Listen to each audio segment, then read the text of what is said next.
Welcome back to the Ancestral Findings podcast.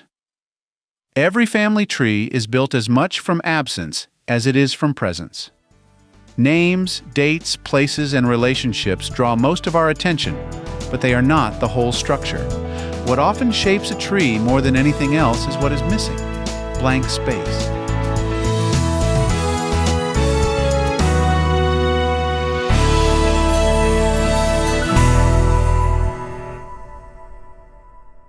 Not the kind created by neglect or incomplete work, but the kind that remains even after careful searching. The empty boxes, the unconnected lines, the generations that refuse to attach themselves to anything solid. That blank space is genealogy's most honest element. We rarely talk about it directly. Software works hard to minimize it. Online trees suggest parents, spouses, and entire families with a single click. Charts compress it. Timelines skip over it. Everything in modern genealogy nudges us towards completion, but history does not cooperate with completion. The blank space is where the record stopped, not where curiosity failed. It is where documentation ended because no one thought it needed to continue. It is where lives passed through systems that were not designed to preserve them.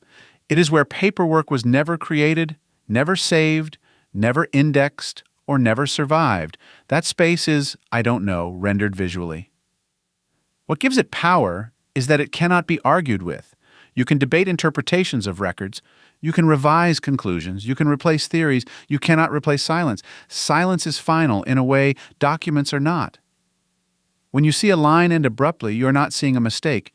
You are seeing a moment where time stopped leaving a trail. That ending can point to many things without explaining any of them: poverty, mobility, illiteracy, marginalization, disaster, or simply a life lived without interaction with record keepers. The blank space does not explain itself, but it reveals structure. It shows where systems looked away. This is uncomfortable for researchers because blank space feels unfinished. It feels like something is wrong. We are trained to solve problems, not preserve them.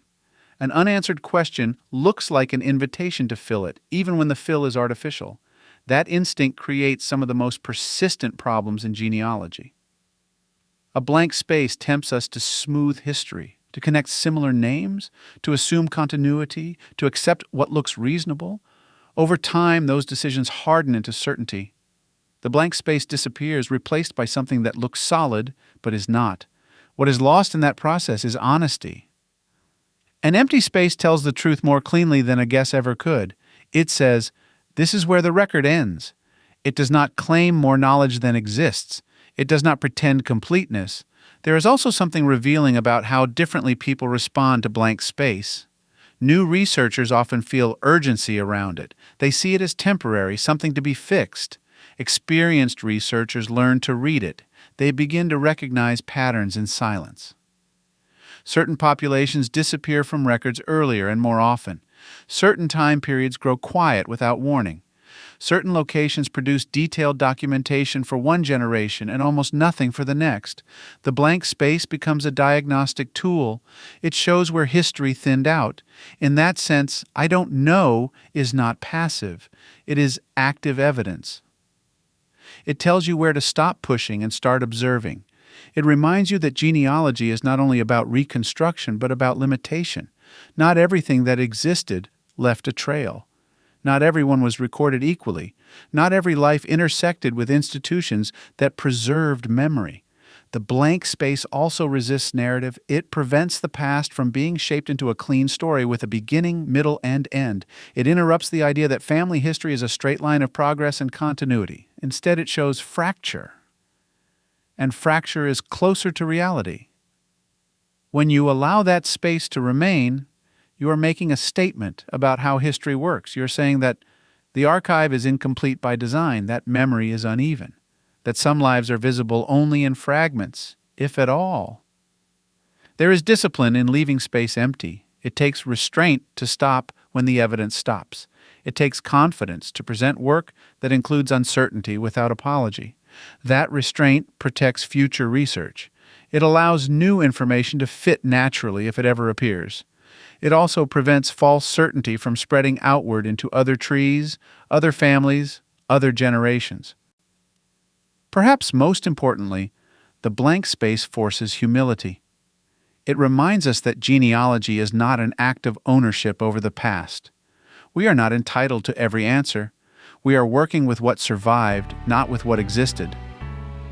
"I don't know" is not an admission of weakness. It's an acknowledgement of scale.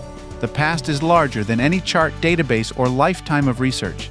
In the end, genealogy is not only built from what we can name, it is shaped by what remains unnamed. The blank spaces are not flaws in the work. They are the outline of history itself. And sometimes, the most accurate thing a family tree can say is nothing at all.